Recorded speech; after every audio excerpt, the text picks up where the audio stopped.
Hello friends, అందరికీ నమస్కారం. Welcome back to our channel. ఏపీలో ఉన్నటువంటి పెన్షన్ లబ్ధిదారులకు ఒక గుడ్ న్యూస్ ఉంది. మరొక బ్యాడ్ న్యూస్ కూడా ఉందన్నమాట. సో ఫస్ట్ గుడ్ న్యూస్ ఏంటంటే, రాష్ట్రంలో ప్రతి నెల పెన్షన్ల పంపిణీ జరిగే విధంగా రేపు మే నెలకు సంబంధించి కూడా పెన్షన్లను పంపిణీ చేస్తారు. ఈసారి మే నెలకు సంబంధించిన పెన్షన్లను ఏ తేదీల్లో పంపిణీ చేయబోతున్నారు, అలాగే ఎవరికి పెన్షన్స్ ఇస్తారు, ఎవరికి ఇవ్వరు, ఎవరికి ఏ పెన్షన్ రకం ద్వారా వచ్చేటువంటి డబ్బులను పంపిణీ చేస్తారు, జిల్లాల వారీగా ఆన్లైన్లో లిస్టులను ఎలా చెక్ చేసుకోవాలి, ఇలాగా మీకు ఒక గుడ్ న్యూస్ ఉంది. అలాగే బ్యాడ్ న్యూస్ కూడా ఒకటి ఉందండి. బ్యాడ్ న్యూస్ ఏంటంటే, నేను చెప్పేటువంటి వాళ్ళందరికీ కూడా పెన్షన్లను తొలగించబోతున్నారు. సో అయితే ఏ కారణం చేత ఎవరెవరికి పెన్షన్స్ను తొలగించబోతున్నారు, ఈ వివరాల గురించి కూడా చెప్తాను. ఇలాగా రెండిటి గురించి క్లియర్గా డిస్కస్ చేసుకుందాం వీడియోలో. తప్పకుండా మీరు వీడియోను ఎండ్ వరకు చూడండి. ఫైనల్గా మీకు ఏమన్నా డౌట్స్ ఉన్నా సరే కమెంట్లో అడగండి. నేను కమెంట్లో కూడా రెస్పాండ్ అవ్వడానికి ప్రయత్నం అయితే చేస్తాను. అన్నిటికంటే ముఖ్యంగా కొత్త పెన్షన్లు అండి. కొత్త పెన్షన్లకి ఎప్పటి నుంచి దరఖాస్తులు ప్రారంభం అవుతాయో కూడా చెప్తాను. ఫస్ట్ టైం ఛానల్ చూసేటువంటి ప్రతి ఒక్కరు కూడా ఛానల్ని సబ్స్క్రైబ్ చేసుకునేసి బెల్ సింబల్ని ఆన్లో పెట్టుకోండి. ఒకసారి మన టెలిగ్రామ్ ఛానల్ని కూడా చూసి జాయిన్ అయితే అవ్వండి. అందులో కూడా డిస్క్రిప్షన్లో లింక్ పెట్టున్నాను. ఇన్ఫర్మేషన్ నచ్చినట్లయితే లైక్ చేసి షేర్ చేసేసేయండి. లేట్ చేయకుండా టాపిక్లో కనుక వచ్చేసినట్లయితే, రాష్ట్రంలో ఉన్నటువంటి పెన్షన్ లబ్ధిదారులకు ఒక గుడ్ న్యూస్ ఉంది. అలాగే ఒక బ్యాడ్ న్యూస్ కూడా ఉందన్నమాట. సో ఫస్ట్ గుడ్ న్యూస్ ఏంటో తెలుసుకుందాం. ప్రతి నెల కూడా 1, 2 తారీఖుల్లో మన ఏపీలో పెన్షన్ లబ్ధిదారులకు గ్రామవార్డు సచివాలయం అధికారులు ఇంటి దగ్గరికి వచ్చి పెన్షన్లను పంపిణీ చేస్తూ ఉన్నారు. అలాగే రేపు మే నెలకు సంబంధించి కూడా పెన్షన్లను పంపిణీ చేయాలి. అయితే ఈసారి మే నెలకు సంబంధించిన పెన్షన్లను ఏ తేదీ నుంచి ఏ తేదీ వరకు ఏ తేదీల్లో పంపిణీ చేయబోతున్నారు, 2 రోజుల పాటు పంపిణీ చేస్తున్నారు, ఎవరికి ఇస్తారు, ఎవరికి ఇవ్వరు పెన్షన్లు, ఎవరికి ఎంత పెన్షన్ మొత్తం వస్తుందో వాటి గురించి తెలుసుకుందాం. ఓకేనా? మనకు ఈ మే నెలకు సంబంధించిన పెన్షన్లను 1, 2 తారీఖుల్లోనే పంపిణీ చేస్తారనమాట.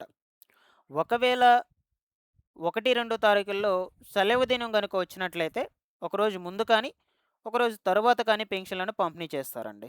బట్ ఈసారి 1, 2 తారీఖుల్లో సెలవు దినం రావడం లేదు కాబట్టి 1 తారీఖునే మీకు పెన్షన్ల పంపిణీ ప్రారంభం అవుతుంది. ఆ రోజు ఎవరైనా పెన్షన్స్‌ని తీసుకోకుండా ఉన్నట్లయితే మిగిలినుంటాయి కదా అరాకొర, అటువంటి వాళ్ళందరికీ కూడా 2 తారీఖున ఇస్తారు. ఓకేనా? సో ఇక్కడికి ఇది క్లియర్. ఇక పెన్షన్లు ఎవరికి ఇస్తారు, ఎవరికి ఇవ్వరు ఆ విషయాల గురించి తెలుసుకుందాం.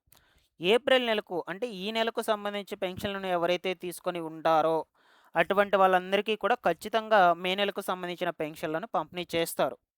అలాగే పెన్షన్లకు అప్పీల్స్ పెట్టుకొని ఎదురు చూస్తున్నటువంటి వాళ్ళకు కూడా ఇస్తారు పెన్షన్లు మే నెలకు సంబంధించి.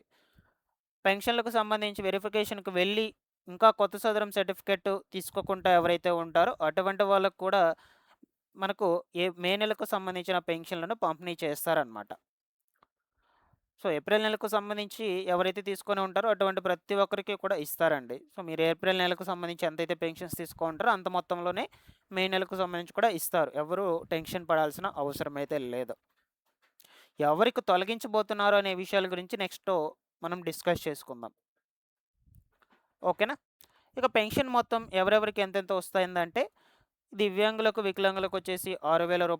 10,000, దీర్ఘకాలిక వ్యాధిగ్రస్తులకు రూ. 15,000, వృద్ధులకు వచ్చేసి రూ. 4,000 చొప్పున మీకు పెన్షన్స్ అనేటువంటి వాటిని ప్రతి నెల కూడా సేమ్ ఇలాగే ఇస్తారు. ఒకవేళ మీకు సదరంలో పర్సెంటేజ్ ఇంక్రీజ్ అయ్యింది, మీరు గనుక కొత్తగా అప్లై చేసుకొని ఉన్నట్లయితే అప్పుడు మీకు పెన్షన్ చేంజ్ అవుతుంది. బట్ ఇంకా కొత్త పెన్షన్లు మనకు రిలీజ్ చేయలేదన్నమాట. సో కాబట్టి మీకు అవకాశం లేదు ఇప్పుడు కొత్తగా అప్లై చేసుకోవడానికి. ఇంతకుముందు మీరు ఎంతవరకు తీసుకుంటున్నారో ప్రతి నెల కూడా అంత పెన్షన్స్‌కి సంబంధించి అంత పెన్షన్ డబ్బులే ఇస్తారండి మీకు. ఓకేనా?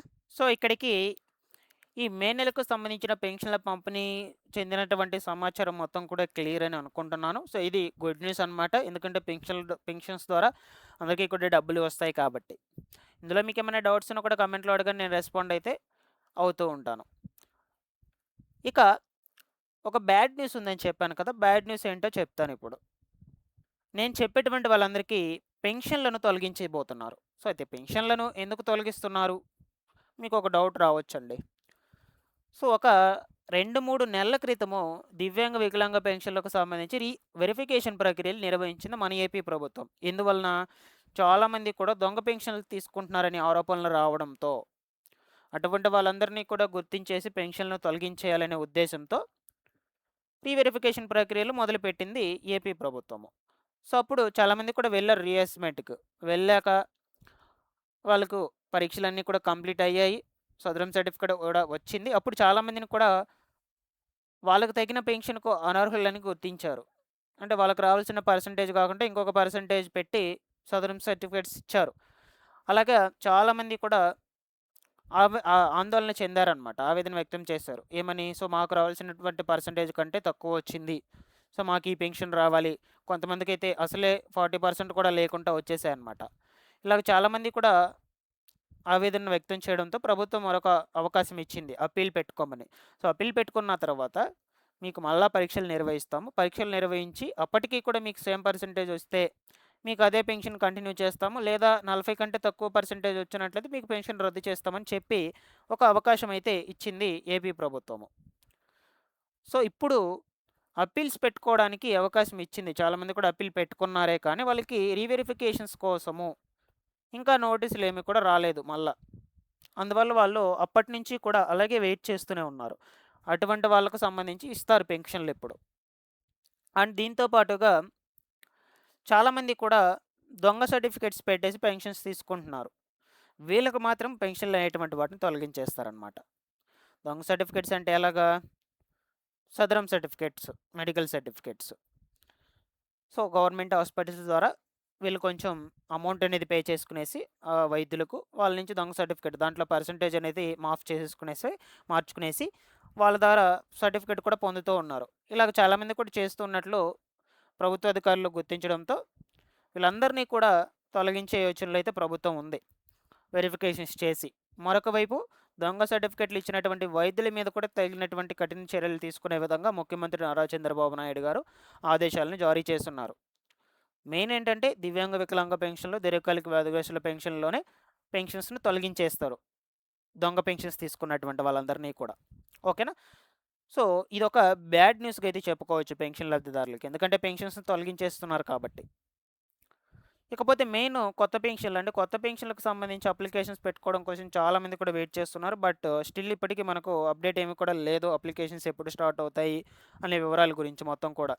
నేను ముందు ముందు రోజుల్లో అప్డేట్స్ అనేటువంటివి అందజేస్తూ ఉంటాను. Thanks for watching this one. రెగ్యులర్‌గా మన ఛానెల్‌ని ఫాలో అప్ చేస్తున్నది గైస్.